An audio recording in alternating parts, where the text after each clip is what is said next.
Hello guys, welcome back to my channel. सबसे पहले तो सॉरी बोलना चाहूंगी, वीडियो बहुत लेट अपलोड कर रही हूँ। मैं पर्सनल रीजंस की वजह से वीडियो अपलोड नहीं कर पाई, पर अब से ट्राई करूंगी कि जल्दी से जल्दी वीडियो अपलोड किया करूँ। मैंने एक horror romantic drama the haunted memory को एक्सप्लेन किया था, जिसे आप सबने बहुत पसंद किया, और अब मैं लेकर आई हूँ उसी के सीजन 2 की एक्सप्लेनेशन को। सीजन 2 भी सीजन 1 की ही तरह मिस्ट्री से भरा हुआ है। इसमें आपको नई love story, love triangle, jealousy, hate और सबसे बड़ी बात डर भर के दिखाया जाएगा। तो अब बिना टाइम वेस्ट किए करते हैं एपिसोड नंबर 1 की एक्सप्लेनेशन को स्टार्ट। एपिसोड के स्टार्ट में हम कांगलिम और गुहारी को एक गार्डन में घूमता देखते हैं, जहां गुहारी मन में सोचती है कि वो कांगलिम को पिछले 6 सालों से जानती है। वो दोनों एक साथ कई चीजों से गुजरे हैं, जिस वजह से उन दोनों को एक दूसरे को जानने का मौका मिला और वो दोनों एक दूसरे के दोस्त बने। और अब गुहारी कांगलिम की सिर्फ दोस्त बनकर नहीं रहना चाहती, वो ये सब सोच ही रही होती है कि कांगलिम गुहारी से कहता है उसे कुछ कहना है। वो ये बात कब से गुहारी से करना चाहता था और वो कर ही नहीं पाया। कांगलिम गुहारी से पूछता है कि क्या वो उसकी गर्लफ्रेंड बनेगी।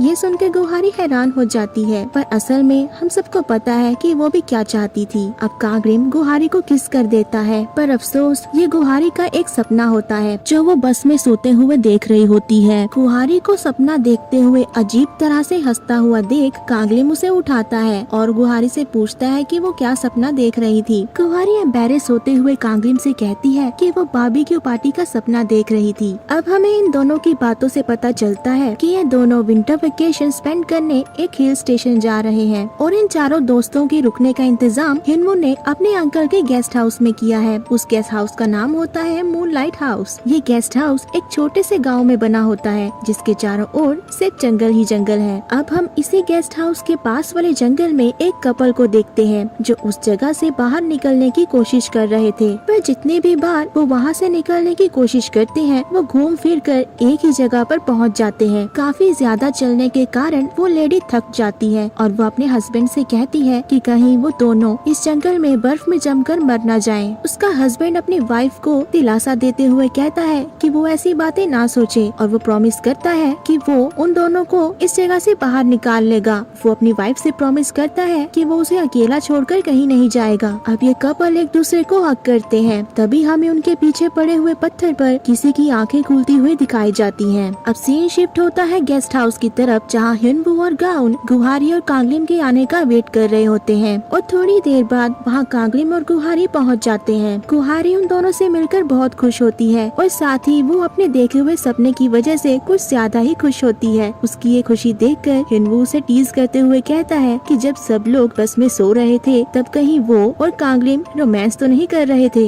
ये सुनकर गुहारी ऑकवर्ड हो जाती है और वो गुस्से में हिनवू के ऊपर स्नोबॉल फेंक कर मारती है, और फिर इसी के साथ इन दोनों में स्नोबॉल फाइट शुरू हो जाती है। गुहारी गाउन के पीछे जाकर छिप जाती है, जिस वजह से हिनवू गाउन को स्नोबॉल से हिट कर देता है, और गाउन गुस्से में हिनवू के पीछे भागती है। हिनवू का पैर फिसल जाता है और वो गिर जाता है, और हिनवू के ऊपर गाउन भी गिर जाती है। यहाँ पर इन दोनों के बीच में आई लॉक हो जाता है, जिस वजह से ये दोनों ही ऑकवर्ड हो जाते हैं, और गाउन हिनवू को सॉरी बोलते हुए उठती है। अब हम यहाँ एक आदमी को देखते हैं जो गुहारी के ऊपर स्नोबॉल फेंक कर मारता है। गुहारी उससे पूछती है कि वो कौन है। वो आदमी बताता है कि वो हिनवू का अंकल है, यानी कि इस गेस्ट हाउस का ऑनर, और इनका नाम होता है अंकल फरी। जब गुहारी को पता चलता है कि ये हिनवू के अंकल हैं, तो गुहारी अंकल फरी से पूछती है कहीं वो वही अंकल तो नहीं जिनकी शादी नहीं हो रही और जिन्हें हर एक लड़की रिजेक्ट करके चली जाती है। बेचारी गुहारी अनजाने में अंकल फरी के जख्मों पर नमक छिड़क देती है, और अंकल फरी उदास हो जाते हैं, पर बाद में जब गुहारी को रियलाइज होता है तो वो उनसे माफी भी मांग लेती है। अब अंकल फरी इन चारों को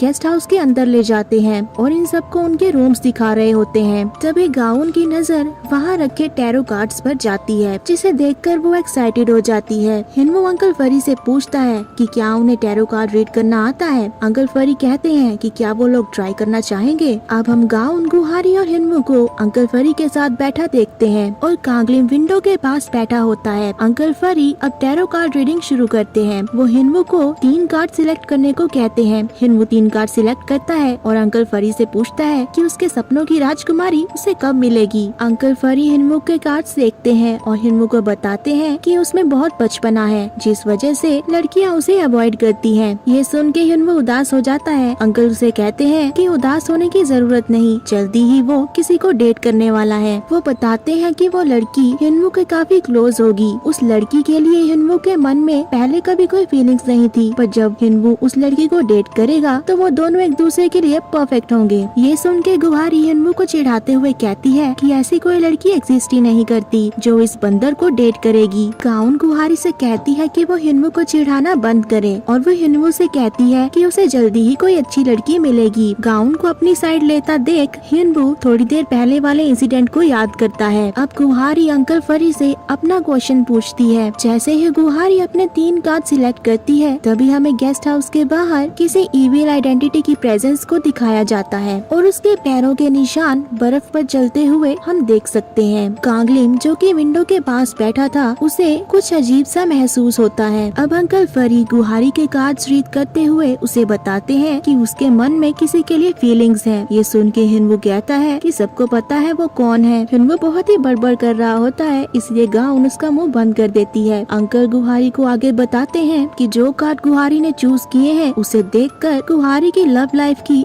हैप्पी एंडिंग नहीं दिखाई दे रही। वो बताते हैं जिसे गुहारी पसंद करती है शायद उसके मन में गुहारी के लिए कुछ नहीं है। ये सुन के गुहारी का दिल टूट जाता है और वो दुखी मन से कांगलिम की तरफ देखती है। अब हम रात का सीन देखते हैं जहाँ कांगलिम गेस्ट हाउस को एक्सप्लोर करने के लिए बाहर जाता है। कांगलिम की नजर बाहर लगे सुंदर से रेड फ्लावर्स पर जाती है। जैसे ही कांगलिम उन फ्लावर्स को टच करता है वो फ्लावर्स रेत की तरह हवा में उड़ जाते हैं। ये देखकर कांगलिम हैरान हो जाता है। तभी यहाँ पर गुहारी आती है और वो कांगलिम को पुकारती है। वो कांगलिम से कहती है कि अगर वो इसी तरह बाहर खड़ा रहा तो उसे ठंड लग जाएगी। गुहारी कांगलिम से पूछती है कि वैसे वो बाहर कर क्या रहा है। कांगलिम कहता है कि वो बस बाहर ताजी हवा लेने आया था। गुहारी कांगलिम के साथ बैठकर उससे बातें करने लगती है। गुहारी कांगलिम से पूछती है कि अंकल फरी ने जो टैरो कार्ड रीडिंग में बताया था उसके बारे में कांगलिम का क्या ख्याल है। असल में जब अंकल फरी टैरो कार्ड रीडिंग कर रहे थे तब कांगलिम का ध्यान उनकी बातों पर नहीं होता बल्कि वो तो विंडो के बाहर देख रहा होता है। जैसा कि हम जानते हैं कि उसे कुछ महसूस हो रहा था और ठीक पहले की तरह ही इस बार भी कांगलिम का ध्यान गुहारी की बातों पर नहीं होता। वो बाहर लगे पेड़ों की तरफ देख रहा होता है मानो कि जैसे उसे अपने आसपास पूरी शक्ति के होने का एहसास हो रहा हो। अब क्योंकि सीजन 1 में हमें पता चला था कि कांगलिम एक एग्जॉर्सिस्ट है तो उसे ऐसी नेगेटिव चीजों के बारे में पहले ही एहसास हो जाता है। कांगलिम गुहारी की किसी भी बात का रिप्लाई नहीं करता और इसीलिए गुहारी सोचती है कि कांगलिम उसकी बातों को अवॉइड कर रहा है। वो नाराज होकर वहाँ से जाने लगती है। तभी कांगलिम गुहारी को रोकते हुए उसे सॉरी बोलता है और वो गुहारी से प्रॉमिस करता है कि वो आगे से उसकी हर बात सुनेगा। ये सुनकर गुहारी के चेहरे पर स्माइल आती है। गुहारी कांगलिम से पूछने ही वाली होती है कि वो उसके बारे में क्या फील करता है, लेकिन तभी वहाँ पर एक लड़की आ जाती है। वो लड़की कांगलिम से पूछती है कि क्या यही मूनलाइट हाउस है और वो कांगलिम से गेस्ट हाउस में चेक इन करने का रास्ता पूछती है। वो लड़की कांगलिम को प्यार भरी नजरों से देखकर स्माइल करती है और कांगलिम को ओप्पा बोलती है। उस लड़की का कांगलिम को ओप्पा कहकर बुलाना गुहारी को बिल्कुल भी अच्छा नहीं लगता। वो बहुत ही जेलस फील करती है। अब हमें जंगल में उसी कपल को दिखाया जाता है जो कि अभी भी उसी जंगल में बर्फ के तूफान में फंसे होते हैं। वो लेडी वहाँ बेहोश होती है। जब उसकी आँख खुलती है तब वो देखती है कि उसका हस्बैंड उसे छोड़कर जा रहा है। वो लगातार अपने हस्बैंड को आवाज लगाती है कि उसे अकेला छोड़कर ना जाए, पर उसका हस्बैंड उसकी किसी बात का रिप्लाई नहीं करता और वहाँ से चला जाता है। उस लेडी को लगता है कि उसके हस्बैंड ने अपना प्रॉमिस तोड़ दिया क्योंकि उसके हस्बैंड उससे प्रॉमिस किया था कि वो उसे अकेला छोड़ के नहीं जाएगा। वो लेडी बहुत दुखी होती है। तभी हम देखते हैं कि किसी का हाथ उस लेडी के पैरों को पकड़ लेता है। वो लेडी डर के मारे चिल्ला रही होती है और एक अजीब सी आइडेंटिटी उस लेडी की तरफ बढ़ रही होती है और यहाँ पर ये एपिसोड खत्म हो जाता है। अब क्या होगा इस लेडी का, क्या ये बच पाएगी और कौन है ये इविल आइडेंटिटी, जानने के लिए देखिए अगले एपिसोड की एक्सप्लेनेशन।